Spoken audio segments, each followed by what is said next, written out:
Hello, sparrows. Welcome to the nest where we're all getting a little bit crazy. And who wants some Wi-Fi? Lily very kindly offered to do my hair. My name is Quirrell. For this episode. Nice, eh? This is called the clothes peg look. So today we have our invisible hand guest Charlie and our not invisible hand guest Lily. We're going to read The Enchanted Wood. Wait, I want some Wi-Fi. And we're going to read the chapter in which... How dare you? In which? Moonface, they make toffee for Moonface. Yes. Toffee for Moonface. Toffee, yum, yum, yum, yum, yum, yum. Okay, toffee for Toffee, Moonface. toffee. So before we begin, we are going to make our friendship toffee tea. Yay! So, in thimbles, so our thimble tea. So thimble for you, a thimble for me, a thimble for invisible hand Charlie. What is that? What is that? Here we are. Invisible hand, here you are. Invisible hand. Yeah, what's that? Invisible hand. Okay, so what will we have in our thimble toffee tea? We need toffee because it's Toffee. tea. Invisible hand. Tons of toffee. Tons of toffee. We've already got toffee. Let's think of something different. We need Moonface's mouth. Moonface's mouth. And his to teeth. Eat the toffee. And his teeth. What is toffee sweet or savory? Sweet. Sweet. So what else would we Sugar. put in? Sugar. Yes, sugar. And we need sweet honey drips. Honey drips. And is toffee chewy or crunchy? Chewy. Gum. Chewy. We need I think it sticks in your teeth. So should we have some sticky teeth in this toffee tea? And gum. Sticky teeth and gum. Okay, so let's cheers to all of us. Wait. The warm smell and heat of an oven. The warm smell and heat from an oven. Oh, I have another one. Of toffee baking. One more for Charlie. Yes. Putting your arm right next to this thing. Putting your arm next to something warm. Also in our toffee tea. So cheers. Here's to you, our invisible friend. Here we are. Cheers to you, our sparrow friends. That one's for you. No, I smell my tea. Try not to squeal a little bit because we are on this camera and it's Charlie, screechy. And cheers for you. And cheers for you. And cheers for you. Ready? That's crunchy. Mine's crunchy too. Did you have any crunch? I think that was sticky teeth in our tea. I had real crunch. Now, another special part before we read, and then we'll get right on to reading next to our daydream wishes. We have hugs and love for everyone around the world who needs them. So, invisible hand, we need you here because it's very important. So we're going to close our eyes and we're going to let me move the daydream wishes to one side. Okay, come on in then, invisible Charlie. So we're going to breathe hugs and love in and blow them on the feathers. And let's send them out, hugs and love on the feathers and the bird song around the world to whoever needs hugs and love from our hearts to your hearts. We send that to you. Now, are you sitting comfortably? I can't even say that word. Are you sitting comfortably? I'm not really. I'm not even sitting. You're not even using Are you standing comfortably? Are you standing comfortably? Are you sitting? Oh, sorry. Are you sitting comfortably? Get in your comfy spot. Okay, we're in our comfy. Oh, we're in our comfy spot. Let's put on our reading glasses, Lily, and get on with the story. Okay, so before I go with the story, which one should I wear? Thank you for my lovely hairdo, by the way, Lily. I love this sideways chef hat. And oh! La la la la la la la la la la la. Okay. Come on then, squirrel. Which one should I wear? Let's send some love out with those ones. Yeah. Okay. So here we are. Who is going to read first? I know. We have our sparrow sitting comfortably. We have our reading glasses on. And my reading glasses refuse to go story on my head. wish bookmark. So Beth makes some toffee for Moonface. Okay. So Lily's going to read Chapter 7. Okay, so let's get nice and close and nice and loud. There we go. There we go. Okay, So, you ready? Close. Close. Nice, loud, clear voice. The children talked about nothing else but the faraway tree and its strange folk for days after their adventure. Beth said they must certainly keep their promise to take Toffee to Moonface. Promises must never be broken, she said. I will make some toffee if Mother will let me have the sugar, syrup, and milk.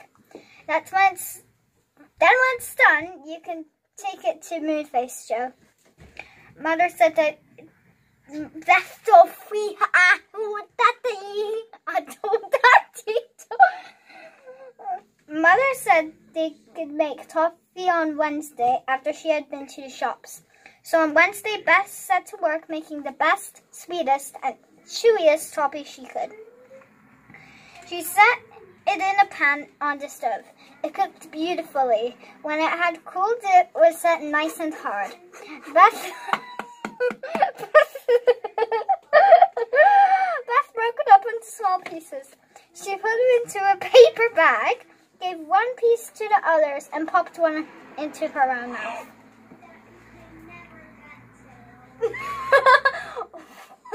Okay. I'll have to go at night, I think, said Joe. I shan't get any time off this week. I know. We're so busy with the garden now. So that night, when the moon was shining brightly in the sky overhead, Joe slipped out of bed. What? Did I miss a page? Beth and Franny woke up and heard him. They hadn't meant to go with him, but when they saw the moonlight shining everywhere and thought of an exciting faraway tree, they felt that they simply couldn't stay behind. Okay, my turn. Okay, they couldn't stay behind. They couldn't stay behind. They dressed quickly and whispered through Joe's door. We're coming too, Joe, wait for us. Joe kindly waited. Then they all slipped down the creaky stairs and ran out into the moonlit garden. The shadows were very black indeed, just like ink. There was no color anywhere, only the pale color of the moonlight. They were soon in the enchanted wood, but dear me, it was quite different now. It was simply alive with people and animals. Burgers are pretty much ready. Thank you, Charlie. In the very dark parts of the wood, little lanterns were hung in rows. Rows. And in the moonlit parts, there were no lanterns, just the moonlight shining down. Down. And a great deal of chattering was going on. Nobody took any notice of the children at all, and nobody seemed surprised to see them. Surprise! But the children were most astonished at everything they saw. There's a marketplace over there, whispered Joe. Look, there are necklaces made of painted acorns and brooches made of wild roses. Wild. But Beth was looking at something else.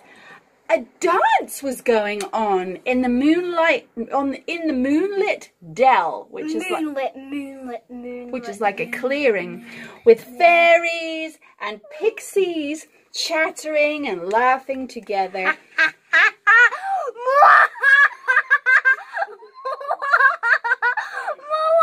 Some very frightening fairies and pixies.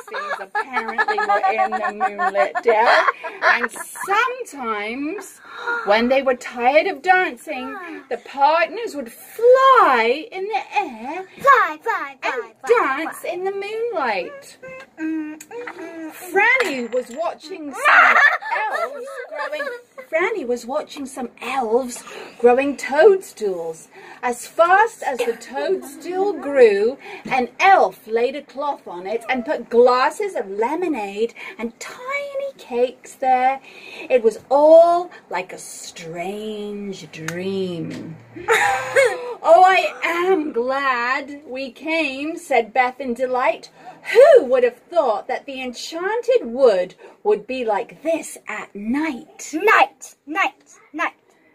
Okay, at night, they wasted a great deal of time looking at everything. But at last they got to the faraway tree. And even here was a great difference. The whole tree was hung with strings of tiny lights and glittered softly from branch to branch, rather like a very enormous Christmas tree. Joe saw something else. It was a stout. Does that say stout? Does that say here? Yes, yes, a stout means thick. Oh, it was a thick rope going from branch to branch for people to hold on to when they wished to go up the tree. "Look at that," he said. "It'll be much easier to go up tonight, and we'll have to do is just hold on to the rope and pull ourselves up by it. Come on." The other folk, and some animals too, were going up the tree, not to land at the top, but to visit their friends who lived in the trunk of the enormous old tree. All the doors and windows were open now, and there was a great deal of laughing and talking going on.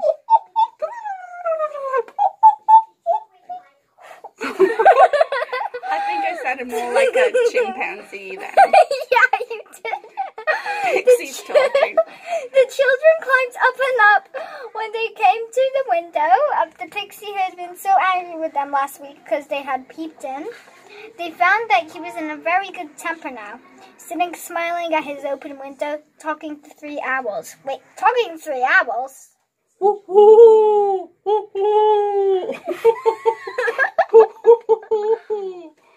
Oh, keep reading, please. Okay. But Joe didn't think that they had better stop, in case the pixie remembered them and threw water over them again. So on they went, holding on to the thick rope, climbing very easily. They came to Silky's house and called her. Silky! Silky! She was at her stove baking something. Oh, "Hello," she said, hello, looking up and smiling. "So here you are again, just in time too, because I'm making pop cakes, and they are most delicious hot." Wait, you were supposed to be doing the actions. Okay, my turn. Where did you get to? Here.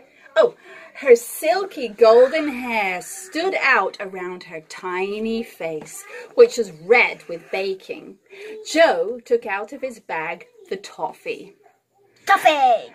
"We're really taking them to Moonface," he said, "but do have one." Silky took one and gave them 3 hot pop cakes. My goodness, how lovely they were, especially that when they went pop in the children's mouths. "Well, we mustn't stop, Silky dear," said Beth. "We've still got a long way to go to the top of the tree." Tree. "Well, look out for Dame Washalot's washing water then," said Silky. "She's dreadful at night. She knows there are a lot of people up and down the tree, and she just loves to soak them with her dirty water." Whoosh. The children went on up. They passed Mr. What's-his-name, still fast asleep, snoring in his chair.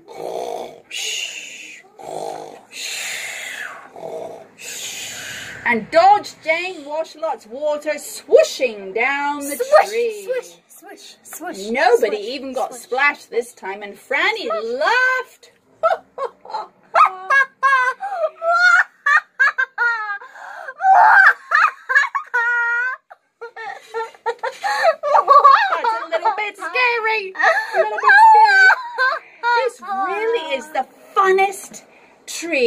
I ever knew, she said. You simply never know what's going to happen next. They pulled themselves up and up and up the rope and came at last to the top. They knocked on Moonface's yellow door. Come in, yelled a voice, and in they went. Moonface was sitting on his curved bed, mending one of his cushions. Hello, he said. Did you bring me the toffee that you owe me? Nyan, toffee? Nyan. Oh, yes, said Joe, handing him the bag. There's a lot there, Moonface. Half to pay you for last week's slippery slide, and half to pay you if you'll let us go down it again tonight. Oh, my, said Moonface, with great delight. What a lovely bag of toffee! And he crammed 4 large pieces into his mouth at once. Is it nice? Said Beth. Answered Moonface, unable to speak properly, for his teeth were all stuck together with toffee. And the children, oh no, they laughed again.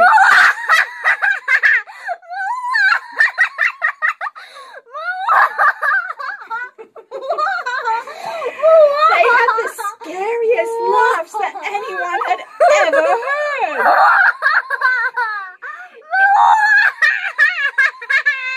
Is the roundabout land at the top of the faraway tree? Asked Joe. Moonface shook his head. Well, what land is there now? Asked Franny.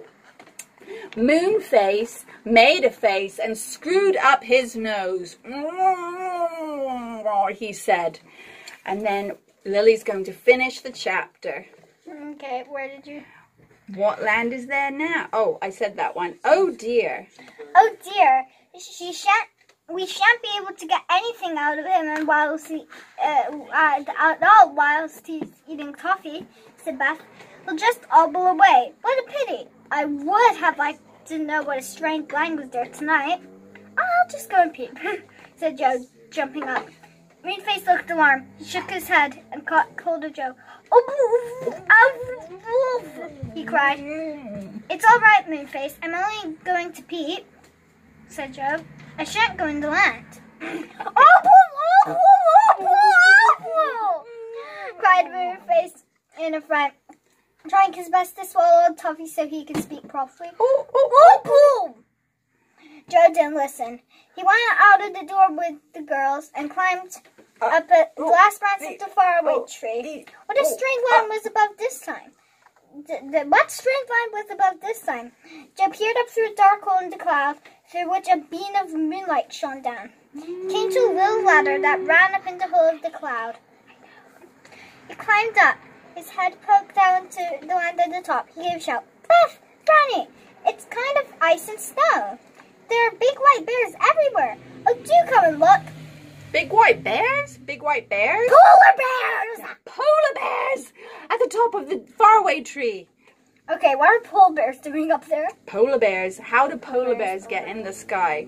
I don't know. But then a dreadful thing happened. Something lifted Joe right off the ladder, and he disappeared into the land of ice and snow above the cloud. Come back, Joe! Come back! Yelled Moonface, swallowing all his green fright. You mustn't even look, or the snowman will get you. But Joe is gone. Who will get him? The snowman. There's a snowman. Yeah. There's a snowman and polar bears at the top of the enchanted tree. But Joe was gone. Beth looked at Moonface in dismay. What shall we do? She said. And cliffhanger alert! Cliffhanger alert! Cliffhanger alert! That's the end of the chapter! Let's do a recap, Lily. Where have we left the dynamic children? Joe got swallowed by a snowman in the land at the top of the faraway tree. And if the land at the top of the faraway tree moves, he'll be stuck for years. tune in next week. Tune in for this breaking news of the loss of Joe. And I can't sing that right. Tune in next week with Invisible Hand Charlie, not Invisible Hand Lily, to find out what happened to the polar bears, the snowman, and the disappeared Joe. And I need to be disappeared too, or else I will haunt your dreams. Thank you. That's not very kind. Oh my goodness. Let's send love and hugs. Ready? Love and hugs, love and hugs. Bye, bye, bye, bye, bye, bye, bye. Bye, bye, bye. We can't reach again. We can't.